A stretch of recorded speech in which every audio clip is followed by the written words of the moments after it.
Here we are. Hello. Hi, how are you? I'm good. I'm enjoying the summer groove, like more spaciousness. How about Oh, you? I love that for you. There is not more spaciousness in my life. That we are packed to the gills with baseball and softball and end of the year activities and some personal stuff to figure out, the makeup of all of our family members and whatever. So it is busy, busy, busy, but I am still good and I'm still feeling I'm remarkably grounded in gratitude. And so yeah, so it's all okay. It's a Yeah. What, miracle. what do you think is different this spring that it feels manageable? That's a very so many things. I think is one is my medicine journey, and some of the insights that I got from that, particularly about this. It sounds so trite, but like it sounds trite, but like just what a gift it is to be a human on this planet, and that we're meant to go through struggles and challenges and in the name of evolution and transformation and revolution. And so yeah, so I'm just feeling really, I think I'm feeling really grounded. And my I usually feel like a victim to baseball, but I'm like, my kids are able-bodied and are enjoying a sport, and I get to, and because I'm not coaching, I get to just sit there and watch them. Like, really, Nice. like, come the fuck on, Colleen. um, yeah. So I think that's been the biggest thing, and I'm taking better care of myself. Hmm. That's the other thing. I'm just taking really good care of myself, because I'm just so determined to not be a victim to baseball this season, and it's working. Okay. And I love that for you. I know. It's good. It's Yeah. good. So yeah. Yeah. Speaking of taking care of yourself, I was mentioning right before we That's a started good recording transition. about how I decided to start therapy last week. Well, I decided 2 weeks ago to start therapy, and I haven't been in therapy in a very long time. And I would say I'm probably one of those therapists who's like been reluctant over the years to be in therapy. Like I've tried it a couple of times and, you know, I do it for a spell and I don't think it's life changing or anything like that. And I'm also one of those people who likes to like read a lot and like yoga and meditation and like Mhm. intensive trainings. Like I feel like they've like subbed for therapy in some ways for me. Mhm. But I just started a couple of weeks percolating, thinking nothing is dire, nothing is a huge problem, but I guess wondering for myself, am I being comfortable and avoiding in subtle ways? Mhm. Um, or is life just good and I can't just settle for the fact that life is good? Like, either way, stuff to explore. Yeah. And what we were just talking about before is like it's so interesting as psychologists, especially who do Mm-hmm. therapy, to notice our own, I don't like the word resistance, but you know what I mean? Like Yeah. resistance, reluctance, fear, Mm-hmm. whatever it is. It's Right. so interesting to notice, to just notice what bubbles up. Mm-hmm. And then to notice that and to make a decision to do it anyway, right? Right. Yeah. And go through all the chatter, right? Like, am I willing to dedicate an hour a week? Am I willing to pay the money? Um, and what kind of therapy? What kind of identities do I want this person to have? It's like a lot to go through, like I think for Mm-hmm. anybody. And I think if you don't have the right fit, like I think honestly, the times I've been in it before, I think I haven't had the right fit. Yeah. And so like, how do I know for myself that I'm someone who I, you and I talk about sometimes, like one of the things I admire about you is your vulnerability, and that's something like I'm transparent, but I'm not always vulnerable. And that's kind of actually what I want to work on is how can I be more vulnerable? And why does that scare me to be more vulnerable? But also, I've never had a Black therapist before. And I think in this stage of my life, it's really important for me to have a Black therapist. But also, I need someone who's not just going to be like, let me be in my head, because I'm really good at being in my head. So that's just going to help me avoid some more. So, yeah. Yeah, how it goes. I'm excited for you. As we know, like good therapy with the right person can be so amazing and affirming and yeah, I'm really happy for you. But it'll be an adventure, won't it? I know, yeah. I think about and it's funny because one of the things she said in the first session, um, you're really good at like just keep going. Um, and like what if we slow down and actually like touch some of these things? And I think it's true. I'm really good at like I just keep going. There might be ouches here and there, but I just keep going. And so I think about, my mom's death a couple of years ago, and like what did that do to my relationship to my sibling and my dad? And like, yeah, I feel those feelings periodically, but I just keep going. But I don't like really take the time to think like all of that has an impact on me, even if I figure out how to work around it. So Absolutely. I feel like now I'm using like medicine work to deal with that, because what I'm noticing is therapy was a way for me to not keep going. It was or allowed me to keep going by slowing down like once a week and actually digging in. And that's one of the things that I'm noticing, as every time I book a journey, they always say the medicine starts working before you even use the medicine, because it's like there's fears about what's going to come up and what am I not looking at? What do I have to face? And before I even get there, like this morning, I was flooded with all this ancestral stuff. And it was that same idea of nobody has dealt with this shit. Nobody has dealt with it. Somebody's got to deal with it. Somebody's got to stop and slow down and feel it and name it and like let it move through. And yeah, it's really uncomfortable to do that, but and it's so much easier to just keep going, but is it right? And like what's the price that we pay when we just keep going? And there's so much resilience in the just keep going, but we also just pay this huge price. Yeah, absolutely. Oh, it's so interesting. Where my mind went when you were talking was, so I work on a college campus, and part of like what's been happening on listservs that we're talking about lately is about is like the college generation, say, so it'd be like Gen Z, are they, let's say, more anxious or more depressed than previous generations, or are they just talking about it more?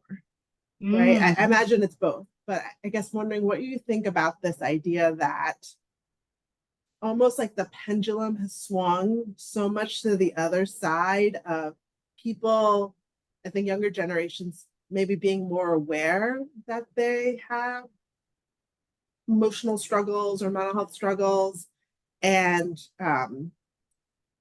in some ways maybe aren't as resilient because maybe they've been protected in some ways. Maybe like the suck it up mentality has gone away a little bit more, and it's more like self-care, or I need a trigger warning, or like I wonder about like the balance of like how do we like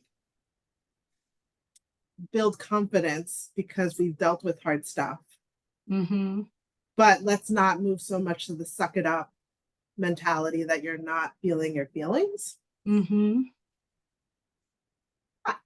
how this is so much of what I've been thinking about in the last few weeks. I was telling you before we started recording, my family is going through some neuropsych testing to confirm some neurodivergence for family members and autism specifically. And what prompted me to finally take this next step is I was in this this course, I guess, for parents who have anxious kids.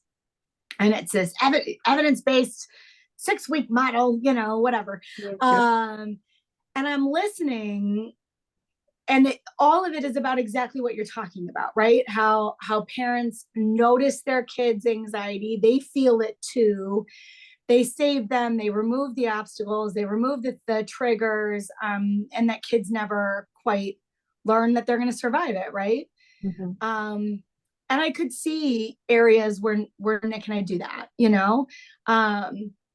and what also, there were a bunch of things that just didn't land, because it made me think about, depending on your neurotype, and probably a bunch of other factors, you might need actual accommodation.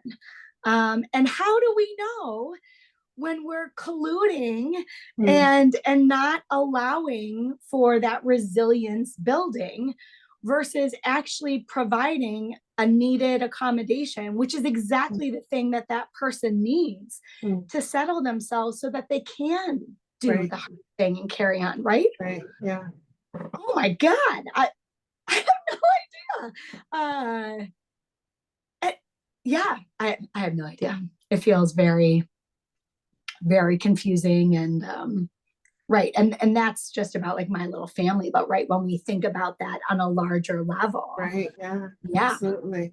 Yeah. Yeah. Yeah. I think about that a lot as a parent. Like, what am I doing to help build my kids' capacities to like Mm-hmm. be able to cope with what life throws at them, but also how can I protect them? Mm-hmm. Um, and it's funny, it's like the little things, like, so my 16-year-old just started driving, like learner's permit. And it's like exciting and terrifying all at once. Sure. And it's interesting to watch the way like Chris and I are navigating our anxiety and excitement all at once. And it's like the little things of like letting him have all the experiences, and then like ways I want to like step in and intervene to make it Mm-hmm. like not so hard, or like, and so just observing that in myself and just letting it be, because that's how Mm-hmm. you build the muscle, that's how you like the neural pathways like connect, you have to have the experiences. And even when I see like, you know either one of my kids like have heartbreak from a breakup, or like some interpersonal stuff with friends, and just thinking about, when do I intervene, when do I talk to the teacher, when do Mm-hmm. I tell a parent, versus when do I let them navigate it on their own. And um yeah, it's so hard to know like what's right, what's wrong, and you just trust you're making the right decisions. Totally. Right. And the only place that I keep coming back to, which is I have to keep healing the parts of me that get activated, that get triggered. Like, and isn't that a metaphor again for the different levels in the world, right? Like, Yeah. the parts that continue to be unhealed in me are going to show up in my parenting. They're also going to show up everywhere else. Yeah. Um, and that's problematic. And so I yeah, I think that the self-care piece, self-care has just taken on this, like, I don't know, it's like bubble baths and manicures, and it's gotten so twisted. Capitalism has twisted it so much, Mm-hmm. which I'm really glad that we're talking about, like, you going to therapy, or like my family having neuropsych, or me doing medicine, whatever it is, because it's like deep, real self-care, I think, is part of how we change the world. Yeah, absolutely. Yeah. um is it okay if I take us on a slightly different place? So I think I had mentioned to you that I had gotten together with this older white guy, like for Yeah. like tea or whatever. So we ended up having a double date on over the weekend. Oh my So God. he's a white 89-year-old guy, and he's married to a black woman who's about to turn 80. So like it's very rare for Chris and I to meet a couple who matches our racial identities. Sure. So to think about these people who are like 30, 40 years older than us, and so thinking about their interracial marriage based on their age, like what challenges they had to go through.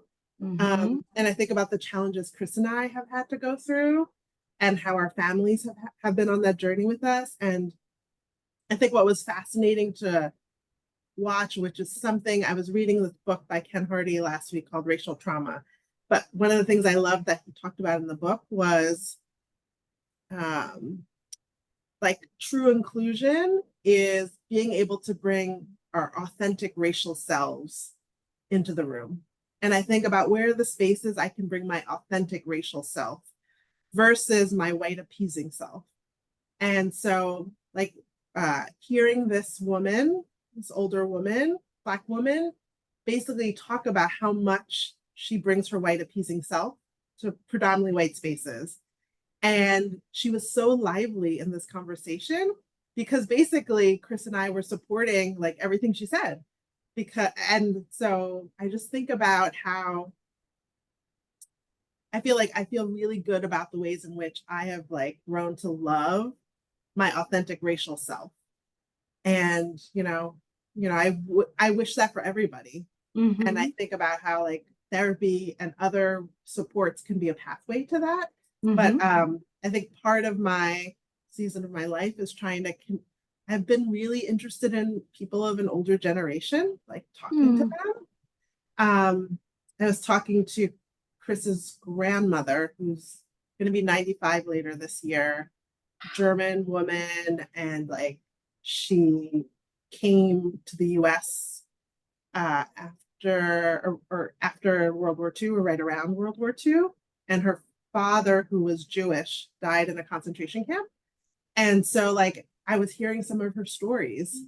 And I just feel like these people aren't going to be around forever. And if I don't make the time to ask them the questions, I feel like I'm going to lose opportunity. And I guess thinking about ancestors and just lineage and like what can we learn from our elders, like their wisdom, their stories, their pain points. And I think for so long I haven't been invested in necessarily like connecting with older generations. So I think that's also what's swimming around. Mm-hmm.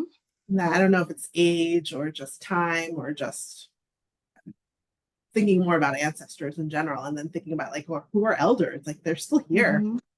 How can I celebrate them and chat with them now? I love that. And I'm so fascinated that you went on I mean, you told me a little bit about your first meeting. Yes. What was it like to be with another couple with the same demographics, only so much older? Like, I'm so curious what that experience was like. Yeah. I mean, it's interesting because it was really enjoyable for the most part, like really enjoyable. I think partly it was enjoyable because this older white guy who has a lot of privilege, like he could be challenged a little bit in a loving way, right? Mm-hmm. And so I think about like, and it's funny because at some point in the conversation we were talking about like he wanted to know if I had categories for white people, and I absolutely do have categories for white people, but so I told him about my categories, and he wanted to know how I described him to Chris. And I said he was probably like an old white liberal guy. And he said something about you didn't say something. And I said, it's implied in the old white liberal guy. But I appreciated that, like, because I wasn't alone, I could lightly challenge him. And he did all the things that old white liberal and young white liberal people, all kinds of white liberal people do, which is like, I'm one of the good ones, and like, look at all I've done, and Sure. and all the things. But like, it just felt joyful versus, ugh. I Mm-hmm. think partly because we were together. Like, I think it was Sure. one-on-one, it wouldn't have had the same thing. But I also loved supporting this older Black woman who I can't even imagine what she's lived through, and the white spaces she navigates where she has to choose whether or not she decides to bring race into the conversation. Mm-hmm. Even though race is always there, we're just Right. not always talking about it. Right. Wow. That's so cool. That's so cool. And I love that that there must have been something about him or them that made you generous with like your time and your resources, and like to take time on a weekend with you and your husband, like that's a big deal, you know? And so that's really cool. Yeah, I'm really trying to like live into this building community thing. And I think this idea of who do you choose to be in relationship with? Because I Mm-hmm. think some of my disappointment is like the people who maybe I'm have blood relations with, or like, you know, we're expected to be close. Maybe we're not. Mm-hmm. And so I can choose to like be only sad about that or only angry Mm-hmm. about that. Or I can make intentional communities. And I think you were Right. talking about that in Yep. some ways of like, I think like sometimes it's like, how do you hold like the grief or the sadness or the rage or the Mm-hmm. disappointment? And at the same time, if you can like build intentional relationships and communities, because the Mm-hmm. people exist out there, Yes. right? And so I think, you know, and it's funny because when I was looking at this woman, I thought like, oh, I so wish my mom was still around. Like I would love to be able to talk to her about life stuff. And so it's thinking about like, how can I, and you know, I'm planning this Edmund family reunion in June, which like, it looks like most people are going to be able to make it. And so like, just trying to Oh, like practice what I'm preaching. Like, how can I like intentionally put energy into not my professional self, but yeah. into like just like who I am as a human. Yep. And yeah, before it's too late. Yep. Oh wow, a lot of synchronicity there between like what we're both, what the goal or the vision or the values are at play, and it's showing up differently, but same. I've recently been thinking that like I use all my personal stuff to inform my work life, right? Like my business was created because I wanted a space where I felt like I could show up and be my like TMI, cry all the time, like whatever, like my full, like quirky self. And like, and it's my place. So nobody can, say anything about me about it. So I always have used the personal to inform the professional. But I was like, what if there was a space between like maybe I just get to be fully human and I don't have to immediately spin it into gold, right? Like that's been how I've gotten through life, like take the challenges, turn it into like professional gains. But what if I just got to be me? Like what do I need? What do my kids need? Like what does my marriage need? Like, and I have to turn that into something with my business. Mhm. Um, yeah, and that's exactly where like that what came immediately was like I want to know more neurodiverse and queer families. Like we need more neurodiverse and queer families. And we have this tiny little home on like this tiny little area of land, but we work so hard to make it really like nice and like a good place for people to be. I'm like, but we don't use it that way because we can't get our act together and like we gotta have some hosting anxiety, like whatever.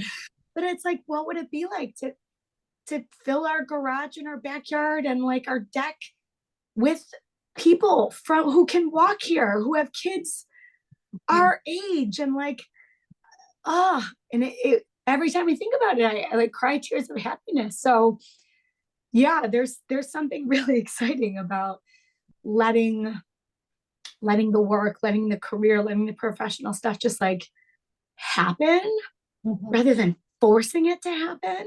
Yeah, And like just investing in me and my family, like that's feeling really beautiful right now. yeah, yeah, I'm loving that. And thinking about like how can in this whole like decolonizing ongoing process of how much of my personal self can show up in my leadership self. Like I feel like it's one thing to do it in a group practice, and it's a different thing to do in an institution in some ways. And so Oh yeah. it was the end of the year last week, and we did staff appreciation notes for each other at the counseling center, which was the first time they had done it with each other. But it was really lovely because people got to hear wonderful things about themselves, right? And I think about like how often we don't tell each other things until like we get to your funeral or memorial service. Yeah. You don't actually hear it. And so like how do we build that into the culture now that you take time to write it? And then like I had people share what was the vibe or theme that they got from reading all the notes, which is also like, you know, a different level of ownership of like, what did you take in that you're willing to share with us? And just thinking about like, what if more places of business like cultivated this kind of care, community care? Yeah. Like maybe that would help preserve or like reduce burnout, or like people would want to stay because they're in community. It's not just you go to work and you like have a job, which sometimes that's just what it is. But other times there are ways like we could be there for each other. Yeah, totally. Totally. I love that. And like the theme is self-care, right? But I love the idea of we heal best or work best in community and like with others. And that's such an important part of taking care of ourselves. And I think it's so easy to forget about that piece, like in this particular season, right, of the world where everybody is so busy and so overscheduled. It has to be a really intentional, sometimes long-term goal or plan to like to make it a point to be with one another in this really intentional kind of way, but it's so worth it to do. And as a nice reminder that like, I don't have to do it all myself. Even when Nick and I were talking about hosting, it was like, well, how are we going to pay for it? It's like, we don't have to pay for it. Like, how about everybody just bring something? Like, right. And then everybody just cleans up so that you don't get stuck cleaning up, right? Like, we can do this together, but it's just so often not the way so many of our brains work, right now. Right. Yeah. Yeah. I think about sometimes we could get lost in like, what are the big things we need to do to save our world? And like, what are all these little things we can do to save our world? Like all of these community care ideas. I was in a meeting last night where we're talking about like reparations, and, I'm a big fan of reparations, but I also think like, what are ways we can just have solidarity with each other?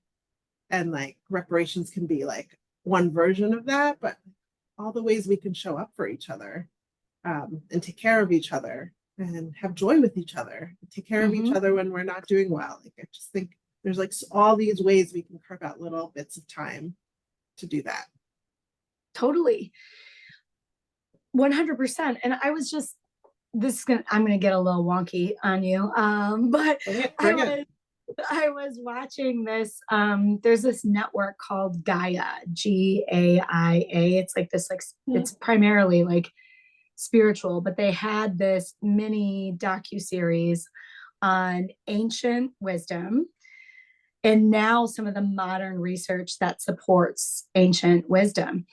And they had one on, wasn't just meditation, but it was kind of like meditation in community, intention setting in community, when we get a bunch of people together and we all focus on whatever it is, peace in Gaza, whatever, peace in our community, that we still can't make sense of it, but like there is science that supports that, like that stuff has a real effect on the world, and on ourselves as individuals, but also in the larger community or in the larger world. And it's just it's so fascinating to me that again, that used to be a part of the way that communities would be together, and we've lost that now. But what does that look like in today's world, right? Like how can we incorporate that kind of quiet, I don't know what the word is, like quiet activism, or, you know, something that is more internal or community based, that's steeped in love. Like that just, that feels so good, you know. So that's what's percolating as we're talking about like taking care of one another and taking care of our communities, that's a way to also potentially take care of the world, you know. Right. Yeah. Yeah. Yeah. I think about how do we slow down enough to sometimes have tough conversations. And I think of, when I think of peace, I think like, how do we pair peace with liberation? Because I think sometimes peace means people are not making noise, or like, yeah, like they're moving away from discomfort in order to feel comfortable, but like someone or a group of people is like almost like surrendering. right? And so like, even when I think of like peace in Gaza, right, like I think of like what's peace and liberation in Palestine, right? Because peace could just be like stop fighting, stop trying to move to freedom, and like you know, self-determination or sovereignty, versus like there's a whole lot of work that has to be done in a whole lot of places in order to come to some resolution that's actually gonna take care of most of the people in the community. Right. 100%. 100%. Yeah. Right. Yeah. But it's that like pause. It's that pause that's necessary to get to something better. Right. Yeah. And that people need the community care, I think, to get better resource. Because I feel like there are too many conversations happening where people are so dysregulated. They're whether it's their ancestral trauma that's working their way through them, or they're just so afraid, or whatever it is. Caught up in a binary. Yeah, that they can't be expansive or even show up in a place where they can be still enough to hear another perspective. Yes. And that's what I was hearing when you were talking about your double date, right? That if it was one-on-one, it might have felt like me versus you, you know? Totally. Yeah, totally. But that you each had your person there, and that was grounded in love, and that you and this man had already had some like inner warmth, and that was rooted in love. Yeah. And that allowed for there to be this like this beautiful sacred moment that like maybe couldn't have happened otherwise, you know? Yeah, absolutely. Yeah. And I think it's a good reminder about maybe we can have some of these conversations if we have supports with us, because like just the energy of the other people at the table helped me feel like, okay, like here he is doing that thing where like, you know, at this point I have issues when people can't hear me like lump white people together, because like to me that's just like, of course I know that there are exceptions, it's like, but it's like part of like the journey of like, can you tolerate this, even if like, you know, whatever. And so, but I could hold that space because I knew Chris was there, and he was kind of like, oh, I know. And I love that Chris was like, I'll give you my number, so like you can call me, right? Like, and so like him doing his white guy thing to bring another white guy along on the journey, which felt so lovely. That really is. Oh, wow. And I gave his wife my number because I was like, if you ever need some support, just text me. That's so cool. That's so cool. It just it does require, it requires us to slow down. It requires us to pause, and it requires us to be shored up in some way, right? Yeah, and even better if that's both like internal and external, with like our security blankets or like in our safe places or whatever. Yeah. That's really, really cool to hear about and think about, like what does that look like on these different levels in, you know, society and just in community even. That's and really how can we like leave our bubbles? Like I think for me, I've been thinking a lot lately of like, I want to spend most of my time in my bubble, and I want to branch out periodically, because if I don't, then I never hear the other perspectives, or, Yeah. and I don't think he's like that different. But still, like, he's from a different generation. Like, and Yeah. I feel like anti-racism has progressed. And Right. so like, it's important to like be in community, because if I'm only in community with people who believe the same exact things as I do, it just feels like, yes, wonderful in some ways, but I actually feel like I emerge like more grounded in my beliefs Mhm. when I actually have conversations with people who believe differently. Totally. And I wonder, again, it's that like reaching up as you reach back, right? Like the more rooted we are in community with people who validate and affirm us, who, whatever, is that the foundation that we need to get out of our bubble, to be able to tolerate, because we know we know we're loved. We know we're loved. We know that like we're seen, whatever, but maybe that's exactly what we need to get out of our bubble and to challenge ourselves a little bit more and push ourselves out of our comfort zone. Yeah. And when do we know that people are like, we're not going to change people, Right. but that we can bring people along on the journey? So Mm-hmm. like, did I sprinkle something? Did Chris sprinkle something that then will ripple out into places we'll never see? And Mm-hmm. just because we engaged in this conversation, had shared this meal. Yeah, that's right. And that's such an important piece, because I think the way that social justice or racial justice or like advocacy work of any kind like is shows up the most is kind of like fighting with people, right? Which is hard and not pleasant. Um, which is not to say there's not value in some of that at times, or whatever the circumstance may be. But I love the idea of bringing people on the journey, right? Where we don't have to like knight them as a good one or on our team or whatever, but we also don't have to make an enemy out of folks. Mm-hmm. That there can be, and some people clearly are one or the other, but I think most like are somewhere in the middle, right? So just Right. to constantly like keep dipping the toe in the water, to like keep saying a thing that's like a little. Mm-hmm. I was with somebody this weekend where I'm not quite sure how she feels about me or my family, and some of these like newer identities in terms of like queer and neurodivergent and whatever. But I pushed myself to go, to dip my toe in, right? And then when she was asking like, why are you getting everyone tested, like even like you and your husband, like that is, and it felt a Mm-hmm. little, Yeah.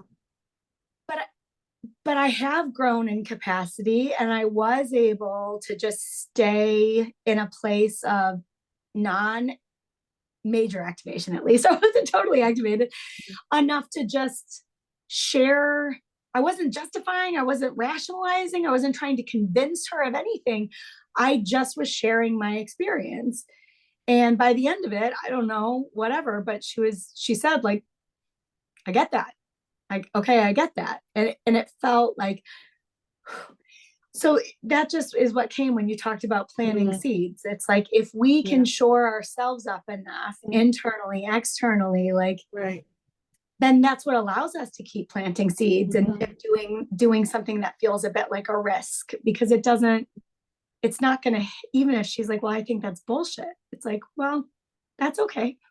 Right. Yeah. I don't need you to affirm this, because Right. I'm so clear, Mm-hmm. Yeah. Oh, I love that you feel so shored up and so grounded. And you know that this is like the next discernment process for you and your That's right. family. That's right.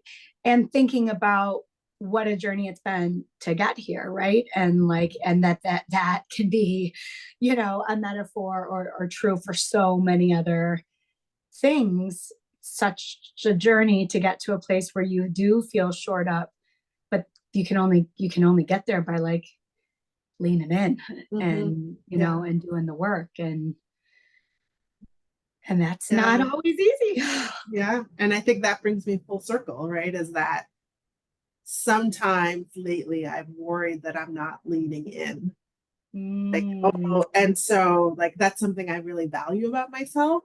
And I know it, you know, it happens in like peaks and valleys, but thinking about like if therapy helps me to lean into the whatever the next evolution of myself is, mhm, and I'm ready for that, even though I have no idea where it's going to take me. But that mhm, feeling like I'm short up enough, maybe too much in some ways, mm. feeling like, yeah, what can I dare to risk or uncover? Woo! There's that invisible staircase again. Yeah, that's right. Yeah, Or a definitely cliff, either not a one. cliff, not a cliff, not a cliff. Yeah, yeah, no, I like yours so much better. Yeah, good. That's exciting. I can viscerally connect to that feeling, and it is uncomfortable and scary. But in my experience, it's also so exciting. Yeah, Uh, right. I can't wait to see what's on the other side. Yeah, me too. Always a Cool. pleasure. Yep. Yeah. Okay. Good deal. Follow, like, subscribe, comment, share, all the things. Yeah. Tune in to another episode of Rest and Awaken. Cool. All All right. right. Take good care. Bye. Bye.